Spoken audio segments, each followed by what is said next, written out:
Okay, my name is Bill Degnan, and I am on the board of directors of the Vintage Computer Federation, although I am just a computer hobbyist person that really just has been in doing this for a while.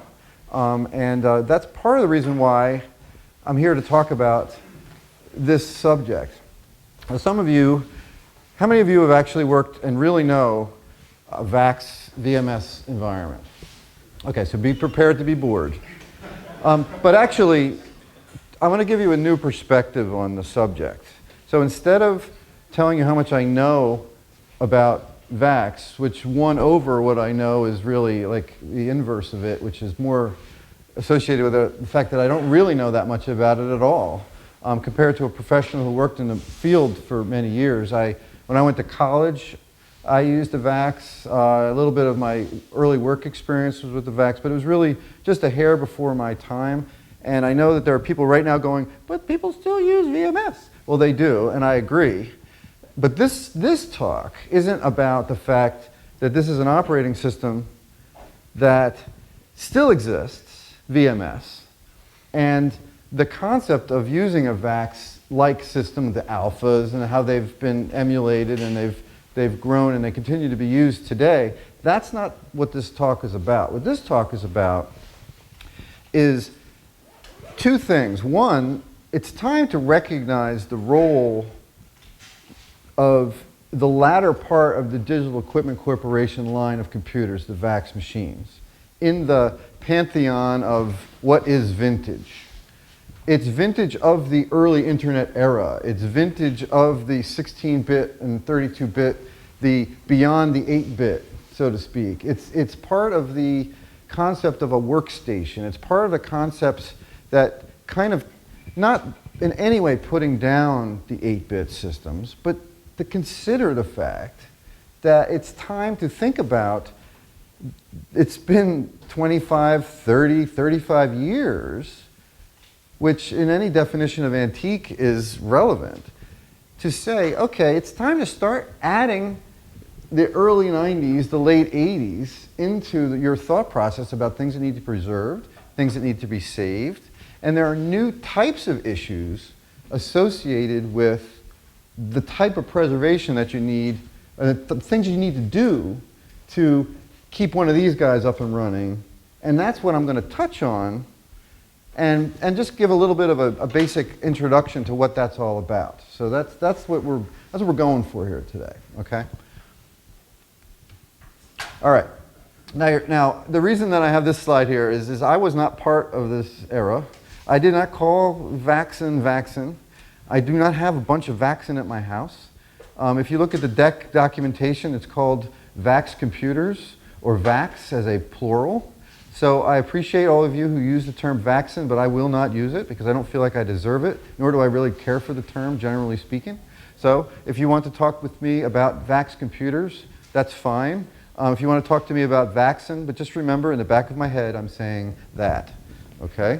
Now, it's just my personal preference. You may really love that term. You might go home and look at yourself in the mirror and say, VAXN. It's up to you. Okay. So let's get started with the introduction to the line. Now, at the time, 1977, Digital Equipment Corporation had a very, very strong and very powerful line of computers, the Unibus. There were still omnibus systems, your PDP-8 systems, and there was also competition, however, and Digital Equipment Corporation recognized this competition. They also had some fantastic engineers, and they started coming up with new ideas about what you could do with a computer. And they were starting to bump into, or they believed they were going to be starting to bump into issues with the Unibus type systems.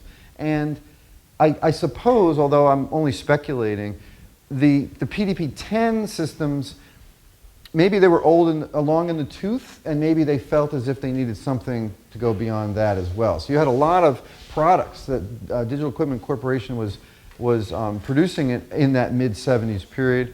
And the VAX was introduced in 1977 to I guess, enter a new market niche that they believed was coming for the 80s.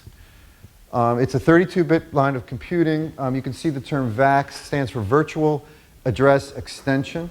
And this new concept was due to the fact that Digital Equipment Corporation was giving users of computers the ability to burst past some of the RAM limitations with the Unibus systems. As you can see,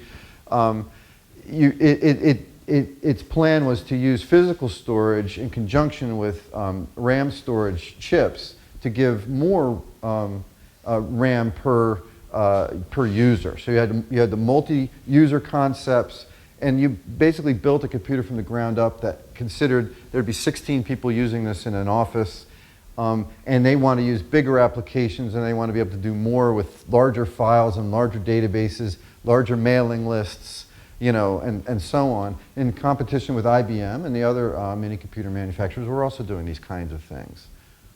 And of course, you also had multitasking as well. So these were new concepts and this was DEC's, in my opinion, almost the highlight of what they had produced up to this point. These are the three major DEC VAX lines. So they started initially off with the 11700s, and then they introduced the 8000 and then the micro VAX. For those of you who know even a little bit about the history of DEC, you can imagine what these would eventually led to. Starting with the 11700, these were the ones where you have a manager, a computer manager who's used to the PDP-11, prefers the PDP-11, and the sales rep from DEC says, well, it's even better than a PDP-11 because they added an extra number at the end of the model. So that's why it was so successful at first, because, wow, if there's an extra number, it must be fantastic. But it was still a pedigree from the Unibus era. So that's why you have the mass bus and the Unibus compatible architecture in the very first versions of the 11700. So you can see the 11780 was the first VAX processor, and it could handle 1 million instructions per second, which, if you are familiar with things like the PDP 1140 or 1144 or the 1170, this was better than that in a lot of ways as far as broader. It clearly got people excited about what you could do with this new line of computers. The 8000 is even more powerful. And this is your, it had a much faster bus called the VAX BI. And I don't know why I put, but will also support Unibus. So this was your big mainframe system. This was directly competing with who? IBM and the other companies that were putting out these types of systems. So DEC had decided, we came from the academic world, we came from the single user world, we came from the hands-on and hacking kind of world, but we're going to introduce a system that's more in line with some of the other manufacturers' philosophies like IBM. And then the microvax was the other side. This was there's examples right here. The desktop units. So these were not around in 1977, but soon into the 80s, you started seeing different types of devices, especially once IBM came out with its PC, that encouraged DEC to also come out with something that would be compatible and more powerful in competition with other things like the Suns and all those others. So you have your microvax. If you can imagine, there's 10 office cubicles that are all feeding into a single 8000 or feeding into a larger DEC system. Okay, so that's the role of the microvax. But yet, then there's a VAX station as well. And this is basically another example of what you would be using as a single user model. This kind of computer would have been as powerful, 10 times more powerful than a PDP-8.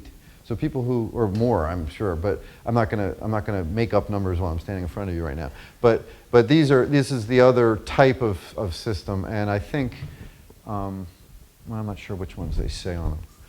Okay, so this slide talks about the fact that if you wrote a program on, let's see here, if I talk about it, the next one, no, okay. This one's basically saying that all the VAX in a cluster can operate the same. They're using the same operating system, and then they communicate with each other and run the same programs. And then you can see that the initial VAX clusters had up to 16 DECnet, or digital network architecture, computers networked together. Now, DECnet is something we'll talk about in a second, but that is the early networking protocol that, yes?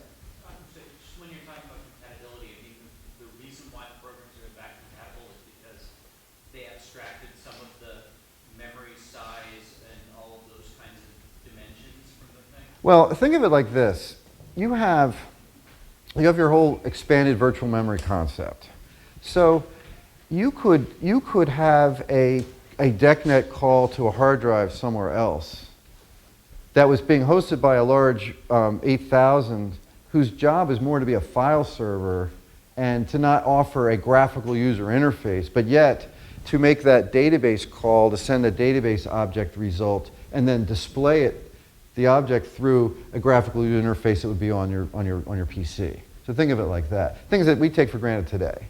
These concepts were new, well, not brand new and not new only to DEC, but this was DEC's method to handle those types of user requirements. Okay, so now VMS is the operating system that was built from the ground up for the VAX. And you can see here it's got multiprocessing. It uses sharing CPU scheduling, operates continuously, and handles the virtual memory programs broken into pages. So it was built from the ground up to be the operating system of the VAX computer, and eventually other computers as well. Okay. Each time one uses VAX, the system treats the use as a process.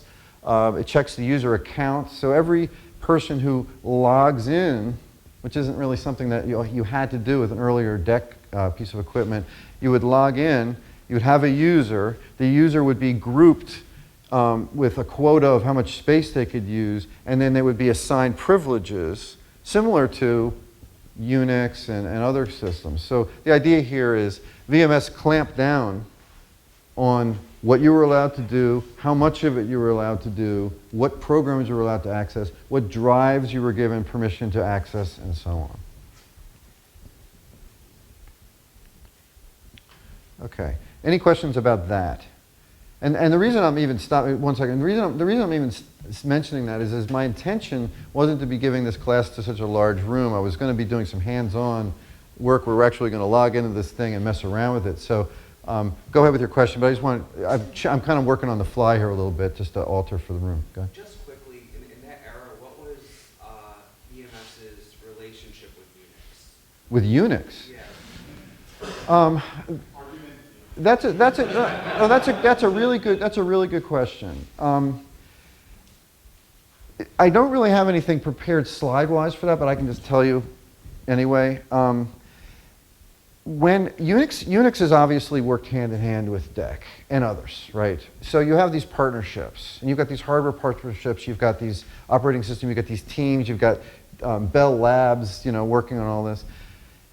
VAX architecture is Unix-friendly architecture. If you wanted to, you could buy a series of VAX machines and never load VMS on them at all. It's up to you. I certainly have them on my home, and many people, in fact, that's ultimately, I think, what happened in a lot of ways as a problem is that Unix kind of won out, And I remember in the earliest days of the internet, when it was 92, 93, when things were just starting to percolate in the World Wide Web, if you had asked me at the time, being a computer person, I was thinking that VMS was going to be the language of the internet, not Unix. I felt like Unix had lost at that point. So, I mean, those of you who might have been in that same time, you were thinking it was not obvious. And so there was a neck and neck kind of a thing. But Unix hadn't been commercialized yet. That's true. Until AT&T was deregulated and they could sell Unix, it was restricted to Unix. Exactly. So you have your SUSE Unix and your all that. So, and BSD, of course, Berkeley, right. The reason BSD was credited for the VAX. Right. So obviously from the history standpoint, you had a choice. You could pay a lot of money for VMS and buy the licenses and have them expire, or you could just find somebody who knew how to put BSD on their system.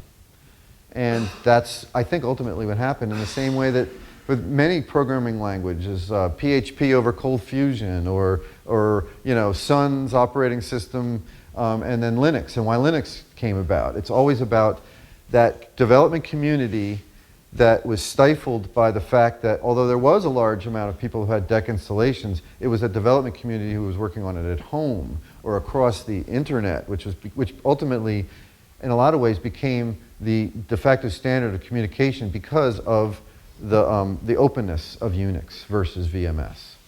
So I hope I'm answering your question, and I don't mind going off into a tangent at all if anyone has any other things want to pick my brain. I like your answer because it reminds me in the 80s how there seemed to be a Commodore 64 in every house, but the IBM PC won. Yeah, yeah. And and totally to go off the rails, the IBM PC won because people wanted to be able to do word processing and see it on a nicer screen. And when those computers were decommissioned, people took them home. That's really when you really started seeing IBM PCs at home, because it was the 4 or 5 year old IBM PCs from the office that came home. So yeah. So I was involved in VAX sorry. It's okay, it's all right. I just don't deserve to say it because, In the 80s, and Uh-huh. I was at a college that had PD1170 running BSD, and a whole slew of 730s, I think, running Unix, right next to a whole lab running VMS machines, also 730s and 750s. Mhm. And everyone loved them all. They all worked great, and they all could tap each other, but the fun machines were the Unix machines. Mhm. And the upperclassmen were doing the heavy C programming on them, doing all the heavy work on it. The underclassmen were using the VMS hosts. Yeah. And those, as far as I know, those BSD machines lasted longer. Yeah. They stuck around for quite a while. Also, just think about doing a directory. I mean, I'm just going to talk about it, but I mean, think about just doing a directory on a VMS system across a node versus looking something up, with an ls command, in a Unix environment. It's just a little easier. It's just a little faster learning. That was fighting words. Well, I actually found VMS more friendly than Unix. did you? Okay, all right, well, good. I'm glad there's a mix of opinion. Personally, I did VAX first, and then I did Unix. So I started with the VMS environment, but I just found by I literally jumped from 1993 to 1996, I was almost exclusively Unix. So I just switched, and that's because I was a web programmer with a new web business and all that stuff. All right, so we're going to change gears back to the DEC terminals. Now, why am I talking about DEC terminals?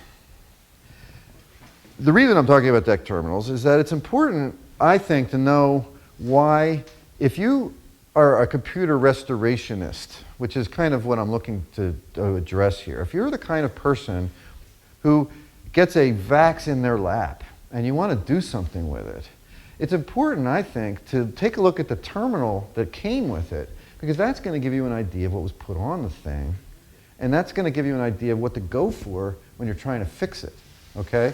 So if you turn it on and you plug everything in, and you've got this mouse and you've got all this other stuff, you probably should be expecting to get to a graphical user interface at some point along the way.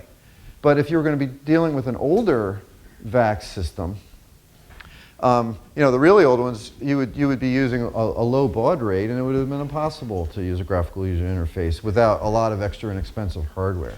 But what's nice about any VAX and VMS environment, well, not VMS environment, but almost any VAX that I can think of, is there's always a way in using a serial terminal.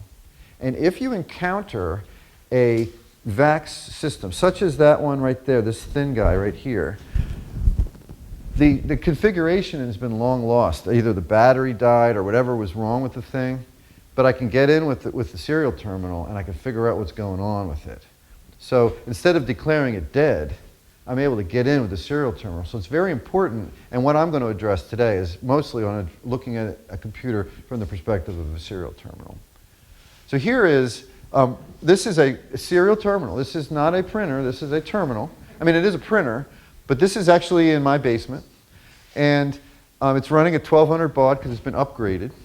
And it was originally 300 baud. And this was actually the computer screen of an early VAX computer. And you would get printouts, and you would, rip them off, and you would probably park something like this next to a computer that also had a regular terminal, because you would be wasting paper really fast. But this is where you would download your instruction manuals. This is where you would copy your letters. People used to print all of their email much more so than they do today. So this was the serial, just like any other 1200 baud terminal. You just plugged it in, and it would give you a prompt, and you would type at it, and you would use it just like you were using a glass terminal. Questions, anybody? Yeah. Was it? It was basically used just like the system console of, Yeah. say, the PDP-11 systems. Yes. Yeah. Because all of your diagnostics, like your data dumps, if your system ever crashed, everything would just the whole memory would just be printed out for you, so you could debug what went wrong. Right. And everything, and that's Right. something that they carried over. Right. So there's another example of if you have a specialized terminal, let's say you have some sort of plotter device or some sort of specialized terminal, having this printer here is like when the repair guy comes in, he's like, where's your printer? And because they need to run their lower level diagnostics to try to figure out what's wrong so they can get you back up to the higher level interfacing. Okay, this is a beat up VT240, and it's just an example of a serial terminal that's the equivalent of, it's faster, but it's the same thing as a printer. And in fact, that's that on top that you see there, that's a VT220, but it would have been the same basic class and interfacing. And this you would have seen up to about 1980, 88, 89, 90. I mean, the 320 took over maybe around 89-ish, when I used to service both at the same time for a little while. And here's now now we're in the 90s, and you can see a graphical user interface. This is a VAX 4096. This is the top of the line VAX 4000. This would have been something that you would have had in the early 90s, right at the dawn of the internet age. And you would have been a very lucky person if you could have had one of these to mess around with in your home, certainly. This would have probably been much too expensive to have in your home. But you would have found one of these. There might have been one in an office when you needed to do specialized printing or specialized work that needed like charts and graphs and things like that. But this is much more sophisticated by far than an IBM PC or an IBM running 386, 486 at the same time. So this was contemporary with like a 386 or 486 system. Yeah, actually. Yeah, but it's the question. It says Monteith there. Okay, Yeah. this isn't mine. I took this off the internet. So honestly, well, I mean, I honestly got this today. This is a little bit of a scramble. But whatever the case is, the point is that if you look at that, you can see that you've got full graphics, you've got your mouse, you've got a completely different level of interfacing that you had with a terminal printer. So VAX is a long line of evolution. We're talking 77 to well into 2000 before they stopped making alphas as a viable computer system. That's a whole talk in itself. And maybe next time I'll do a talk about what happened to DEC and Hewlett-Packard and Compaq and the Intel Pentium chip and how that all kind of came together. Very interesting story, but out of scope for today's discussion. Okay, so now what I'm going to talk to you about is looking around your VAX. You have a VAX.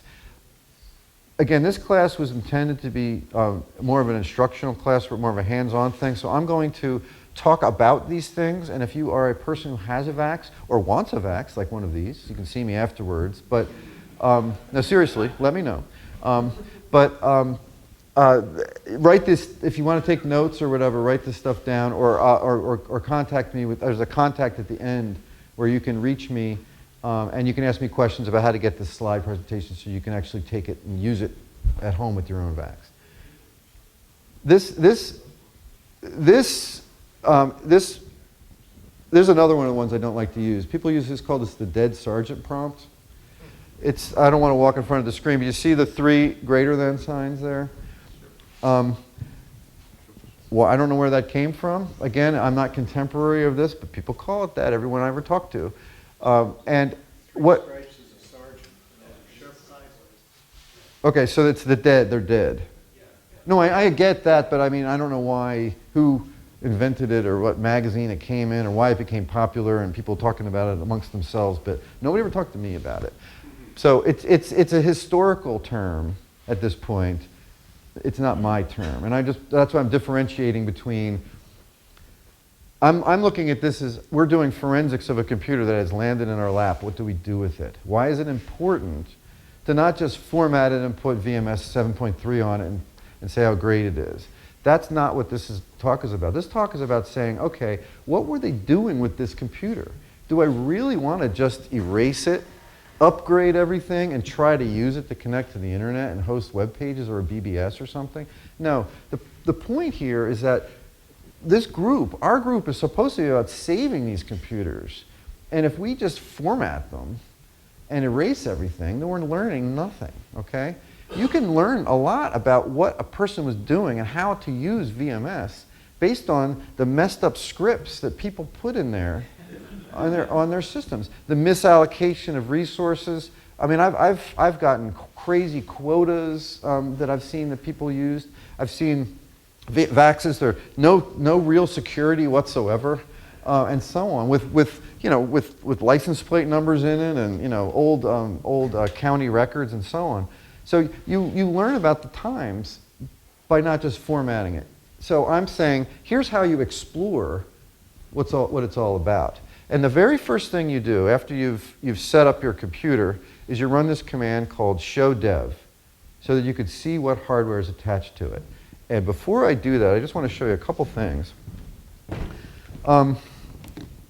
This is an example. Can you hear me okay? This is an example of the kind of cable that you would need to interface between a terminal like this and the back of a computer. I have one of them turned around, and again, this was supposed to be more of a hands-on class, but there's a number of ports on the back of every VAX, and you have to find the right one so that when you turn it on, you start to see boot messages appearing on your screen. If everything is right, and I'm talking about right enough to get to this prompt, then we're going to go on. If there's hardware problems, and there's something wrong with your computer, well, obviously you're going to have to address those. Capacitors need to be replaced with power supplies.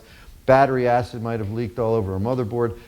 Again, that's a whole other subject, but I'm just talking to you about, we're getting to this point, okay? But here is the cable you need. If you don't have this kind of cable, it's an offset. Yeah, so you need one of these. So if you were to buy this, this would come with it. Okay. Another thing that's important is the adapter that would plug into your serial terminal. So this is the cable adapter to then go into any serial port. You had a question? Actually, a comment. I was just going to say the modified modular jack, which is usually known as DEC MMJ, Mm-hmm. they're still making them. Yes. There's plenty of cable companies that still make them. Right. So if you come across a terminal and you come across just the box, and you're trying to decide whether it's worth making the purchase, don't forget that it's worth more if you don't have the hassle of having to get the cable. This is not just a simple phone cable. This is not an Ethernet cable. This is a specific cable, okay? Similarly, there's an adapter that the older, like if you just want to connect to a serial terminal, you would need this as well. Yeah. A phone cable with an RJ11 with a tab cut off flush with all of the lines in it does work. Yes. If Yeah. it's not just a two-line phone cable. That's true. So if you're a hacker, you can just snip it. So I'm just saying that this is what you're supposed to have, but you're right. It doesn't fall out. That's what tape is for. Okay, so I apologize for my jumping around, but I'm giving you lots of information all at once. So you've attached your terminal to your computer. It could be any VAX practically. Oh, you're trying to point out, it could also be any terminal that Right. is serial. Right, including a laptop with Teraterm, and a USB converter, blah, blah, blah, blah, blah. I like to use these. It's always good to have a couple of these in your house, if you're me anyway, because they're small and they work and they interface. But You know, that's a really good point. When you are configuring your Terraterm software, this is the terminal they're referring to a lot of the time. This is almost always an option to configure your Terraterm software or your Macintosh equivalent, whatever that is, because I never use a Mac, to look like and emulate a VT220. So this is like a mid-'80s industry standard. All right, so with a series of multiple digressions, I regress. This is the command that you want us to run. Very important. What is my computer attached to? What is on my computer? What devices does my computer see when the CPU engages? Okay? And here's a list of them. For example, okay, I don't even remember where I got this from, but you can see there's various names. I don't have a laser pointer thing, unless this works for that. But you have DSSI. I'm sure somebody can tell me what that is. What type of... It's similar to SCSI, but that going Right. And your mid-range systems tend to have it, whereas your desktop units tend to have the SCSI. And then you've got your Ethernet connection.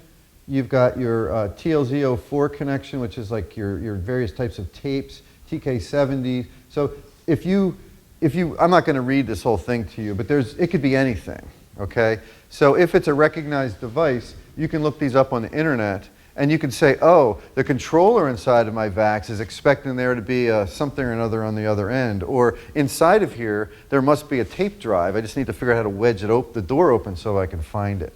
Yeah?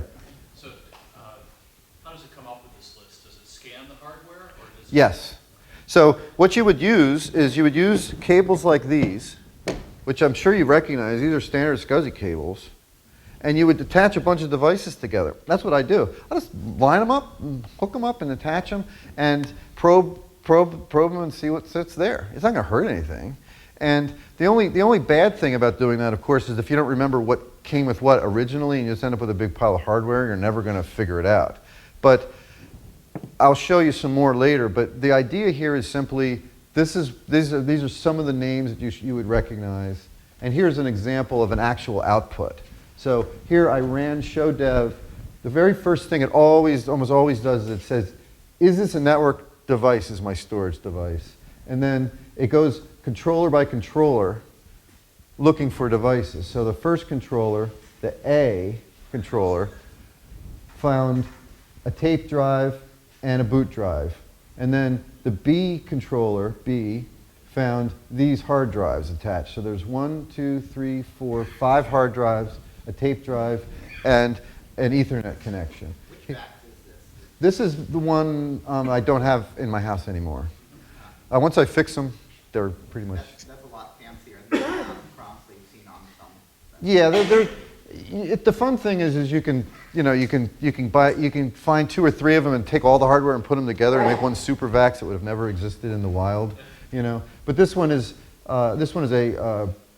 it's got partitions and it's got extra drives attached to it and so on. These expansion units here are great for that. You can put 2 hard drives in it, and then maybe a larger desktop VAX might have 2 hard drives in it. So that's how you would get that.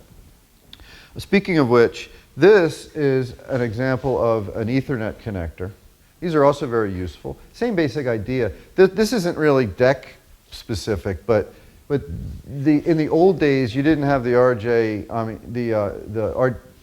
RJ11 or 45 connector, so you would have to have an adapter to go into the back of some of the deck. So some of the older decks are expecting a different kind of connector. There must be a ThinkNet laying around. Yeah. Right, with the AUI transceivers and the AUI cable. Yeah. So I mean, usually when you come upon VAX equipment, there's a box that has these things in it. Don't pay a lot of money for these. You can come to my house and reach in the box and take one. Okay, a couple of other things that just while I'm talking about it here. This is an Ethernet terminator. So it's the same idea. You plug it in so you don't cause the computer when it's booting up to waste time looking for something that doesn't exist, or it doesn't try to boot. Because the way a VAX works when it boots, actually I don't want to get ahead of my slides, but it has a predefined set of instructions about which order to a boot order, just like a modern PC BIOS does. Okay, so now you want to get in, right? You've seen which devices there are, and you want to get in and actually try to get into the actual system itself. This is a method that I wouldn't say I came up with this. It's just simply a method that I use based on documentation I found and feedback and information I got from lots of different sources to consolidate into what I consider to be an almost surefire way to hack into the password of almost any kind of UNIX, or a VMS type system, VAX.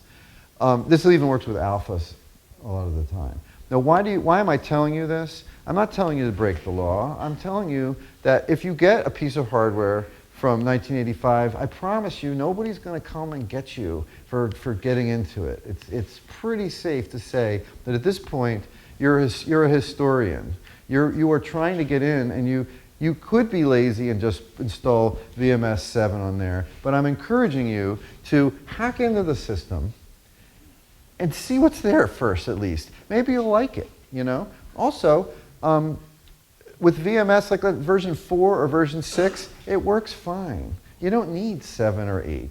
Believe me, you're going when you have 5 on a slower piece of hardware, it's like putting Windows XP, if you try to put Windows 10 on a box from the year 2003, it's not going to work as well. You might as well leave the operating system it came with. There's a reason why it has that operating system. At least rule out why it shouldn't be there before you just blow it away. So again, it's important. You cannot get in and see anything unless you get into the password and become the system user.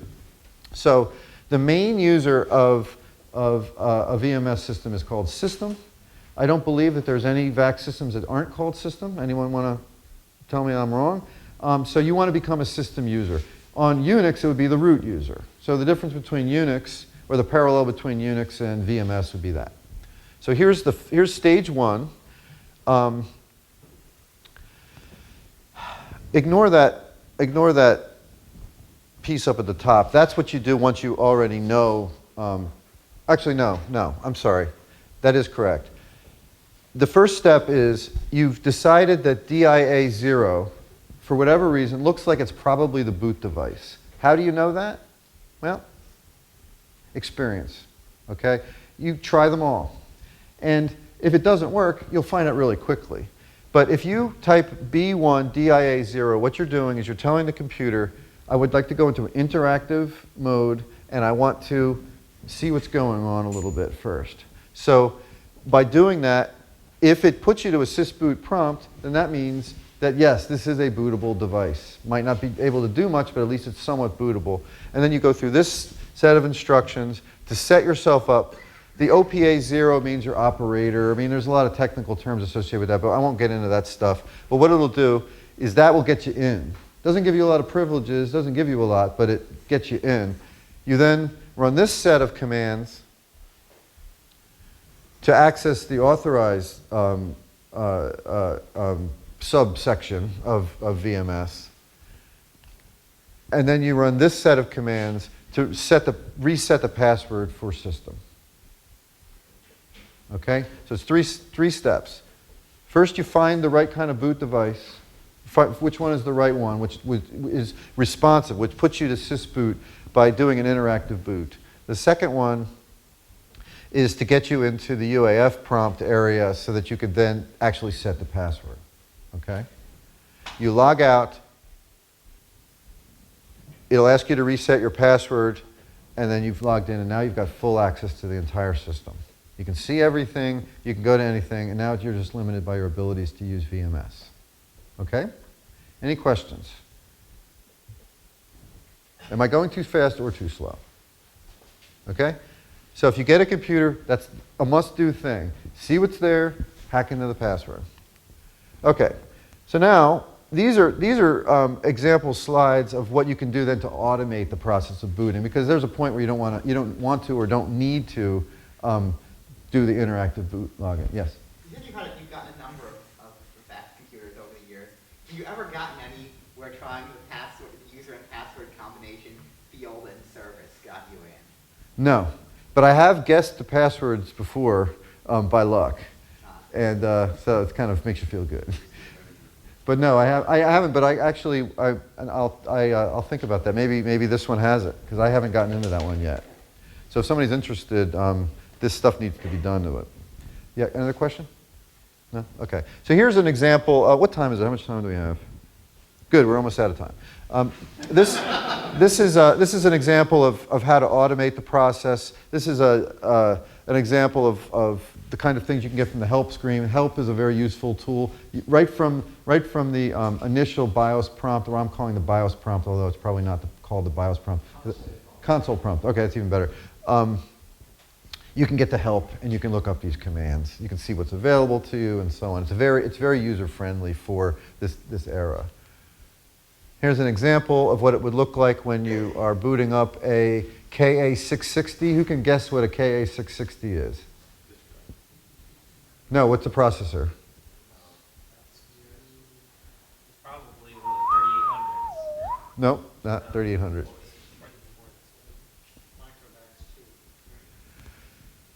No, it's a 4000-200. Now, it could have been anything, but that's what it is, 4200.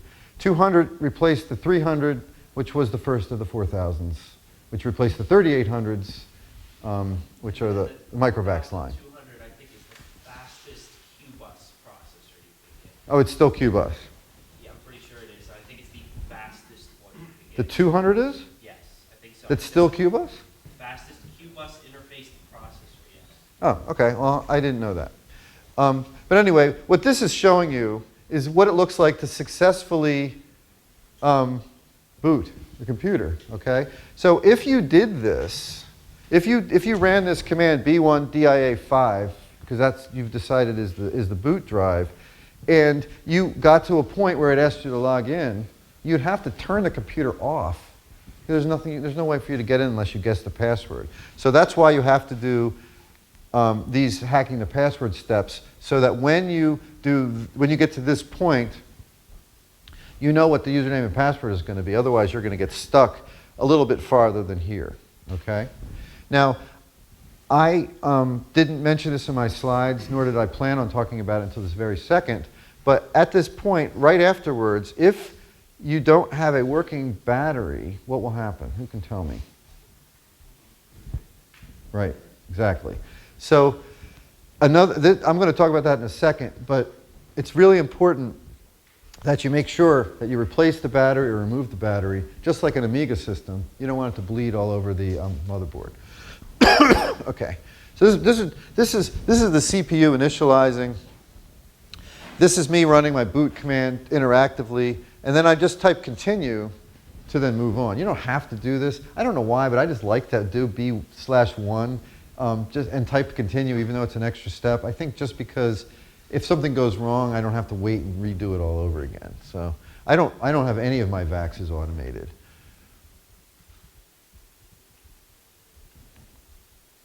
Okay, and here's a slide that talks about the set boot command, how to automatically boot into certain drives and so forth. There's some more detail about that. You can also set the boot order. In the middle of the slide, you can see here how I'm saying, okay, start with DUA0, then DIA0, then MMIA5, then EZA0. In other words, if you can't boot off of this hard drive, boot off of this hard drive, or boot off the tape, and if you can't get off of that, then look on the internet and see if there's an Ethernet connection or a network connection. Yes? For the purposes of booting, the drives have partitions? I don't think so. I think it's more about, no. I apologize that I don't have a good answer for you on that one, but I'm pretty sure no. If you don't instantly worry about it, it probably doesn't. Yeah, I'm pretty sure it's more or less if the drive has a boot block or not. And if it Yeah. does, then it boots. If Yeah. not, it just says we can't find a boot block. Exactly. Yeah, it gives you an error. So I'm guessing that later alphas probably had some sort of partitioning system, but we're not talking about those. We're not talking about VMS 8 and stuff like that. I'm remembering Yeah. And they were all permuted for various regions. That may also be a Unix-oriented, Now, this is long before Unix. is, okay, okay. Talking about this label, no, that doesn't really apply to. Yeah, I figured it had. Okay. something like this. So you guys all know this stuff, don't you? No, it's, we know X, we know Y, and we're looking for this little overlap, or, wait, we have this problem in this world without that. Okay, now how many of you knew how to hack into the password of a VAX system? You got me one, two, Do it the other week. from my website? I just Googled it and took the first bit. I'm just giving a plug to vintagecomputer.net, my website. I have absolutely none of this. That helps. Okay, it does help me a little bit. But anyway, the point is just that, well, I don't really know if there's any other point except that we're just saying that labels and partitions is probably somewhat of the parallel, that each drive has a label. And they just weren't big enough, I think, as part of it, so it didn't matter. And the way that VMS used RAM memory in the hard drives, I guess, made it that the partitioning type mechanisms weren't required. Yeah, well, I always found it an annoying aspect that you could boot off partition 3 instead of 1 or something. Just yet another thing to have to guess. But on VMS, you could have 3 hard drives and you can boot off of each one separately. So it's the same thing. Just have to try not let it bother you too much, that's all. Okay, so this is me talking. The reason that I put this slide here in the middle, I switched to hardware, is that I wanted to say, okay, you've gotten in the system, it's booted. You figured out which is the boot drive. You hacked into the password, okay? Now is about the time to open up the hood. The computer's worth it now. I put a little bit of time in it. Now let's see what kind of damage, if any, has been done by the battery inside of a computer, okay? So the reason that I wedged this in at this point is because this is when I would start saying, okay, now I need to see, is this worth my time? Because maybe it's working, but it's not going to work forever if it's deteriorated. Now it's time for me to start thinking about cleaning it a little bit and actually putting a little effort into it. So here's a view of that same 4000-200 computer, and here's the CPU unit right here, okay? So the KA660, and you would just unscrew these screws and pull it out, okay?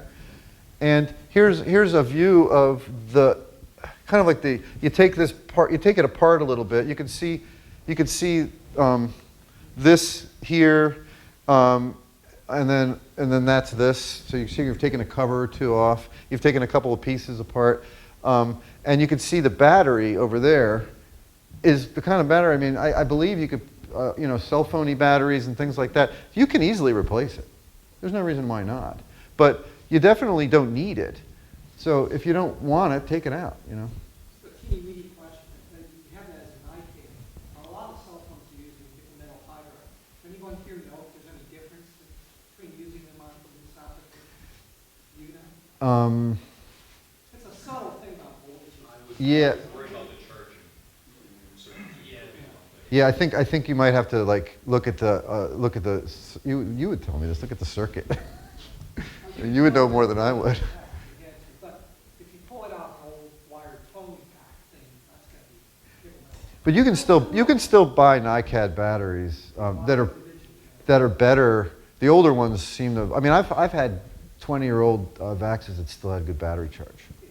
So they last pretty long time. But at this point in 2018, if you decide this is the VAX I'm going to spend my energy and effort into, then this is what you should need to do. Okay. So now we've broken in. We know what we've got, and we've replaced the password, replaced the battery, and now we're going to back up the system.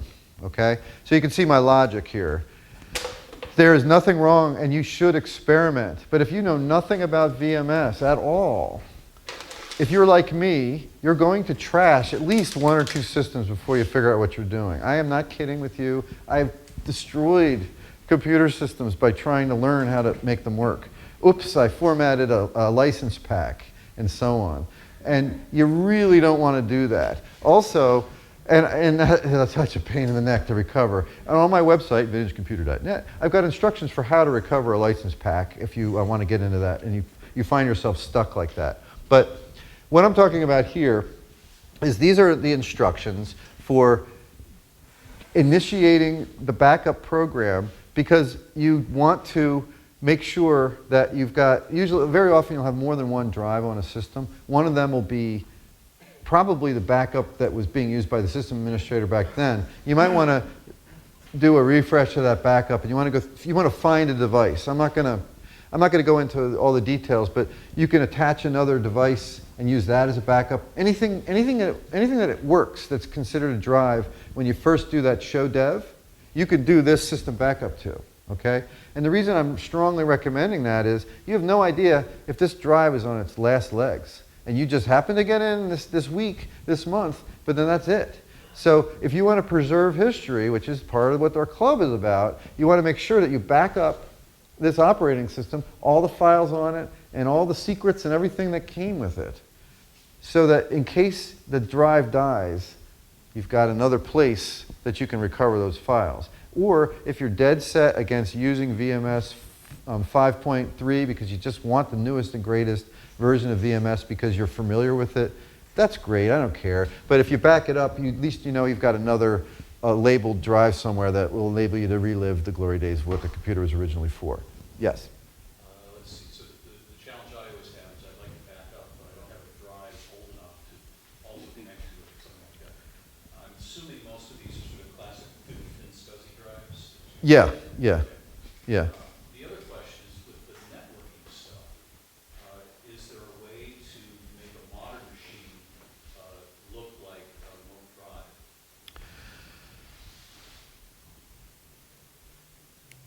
There are so many of these out there that I have never had to do that. But there is that SD adapter, SCSI to SD adapter, that I'm sure, that I've done it on Suns, I just haven't done it on VMS. Yeah. And if I may, the other option would probably be to get SimH running VMS and then just back up to your SimH. That's even better, yeah. I always forget that. That would be the way to do it. Do you know what I mean by that with SimH? Is good enough to go through Ethernet? Yeah. Yeah, I've run VMS clustering with a Raspberry Pi and then 2 real VAX. Yeah. I mean, you really don't need this hardware at all. I mean, you guys do realize that we've moved on. It's not the 80s anymore. VMS, and the other thing that I learned recently about VMS, like drive, however they format the drive, is that it will boot, like, if you, I've got NetBSD booting off a VAX, DD'd the drive off, threw it into SimH, just the image, they're all image, it just booted, just right Yeah. into SimH. You can put it on a CD, stick it in a VAX system that will boot. Like, they really don't care. And SimH in particular is very, very oriented to the VMS world and VAX world. It's really, in a lot of ways, that's the major development is in that world. But to answer your question, hardware-wise, I'm pretty sure a SCSI to SD, anyone you can find will work. And again, this is the pinout. If you find another drive that has the same pinouts, and there's nothing else fancy about the controller, it's a candidate, at least. And it's great in those small systems that because they usually always have SCSI, but the large system, like the 3800 that I got from you, only has DISI. Right, right. So if you're lucky, you would get one that has a SCSI card added to it. And then you have a lot of money because you plus SCSI cards are required. Well, the other problem is I run into this problem. The very original VAX stations just had weird MFM hard drives. Sure. Yeah. So it's not, we've got such a large continuum that you can't, there's no one solution. And I want to move quickly because we're pretty much out of time. So I'm just going to see how fast I can click. So this is a system backup. You do it. It's really great. There you go. Okay. Exploring old backups. This command here in the middle will enable you to search for backups that exist on the partitions, the labels, labeled drives. For example, I'm not so sure what's on DKA0. Maybe I booted to DKB0 because that's the way the system is configured. But I want to see if maybe the backups are on this drive, and this is how you would do it. You look for .save and .bck file extensions. there was no real formatting, but generally that was the format that was the convention that many people used. Now, if you were trying to hide something, you wouldn't use .bck. So, you know, look at everything, sometimes by the size of the file, more so than what the file extension is, okay? And then, of course, you can restore. Okay. I know this. I'm just going to dwell on this one last thing, and then I'm going to wrap this up for questions. As much as I'd love to keep going, because we're just out of time. These files, and I hope I spelled it right, because I did this from memory, like 2 minutes before I walked in the door here. Once you've gotten into the system and you've got to the $sign prompt and you've logged in, the first thing you should do is you should edit these files. If it's version 5 VMS or version 6 and newer. Did I spell this right? Okay. I was telling a story to somebody. I keep spelling them wrong, and so I have all these little file turds in the root directory sometimes because I'm trying to edit it, and then it makes a new file. But these contain the script names and all the instructions for initiating the system.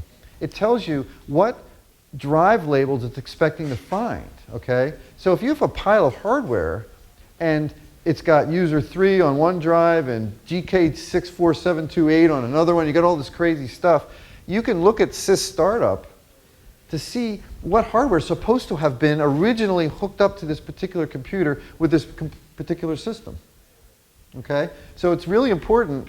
Even if you don't understand it, it's like you can read German sort of when you look at it. You know what the gist of it is. You know, it's talking about making pancakes, or it's talking about how to replace a tire on a car. But you know it's something about that. The same with this. Get a manual, look these instructions up. The very first thing you do once you've broken in and you've been able to successfully boot, okay? So that's the last thing I'm going to leave with you today. There are other, how to initialize a disk, how to explore the file system by mounting drives, how to deal with the fact that sometimes you're going to get a foreign drive that's been given a different allo class. It's a number that is associated with how a directory works and how the file system works. How to take a completely foreign replacement drive. Like, let's say you buy one on eBay, you stick it on the system, but then the computer doesn't recognize it even though you've initialized it. I address that here.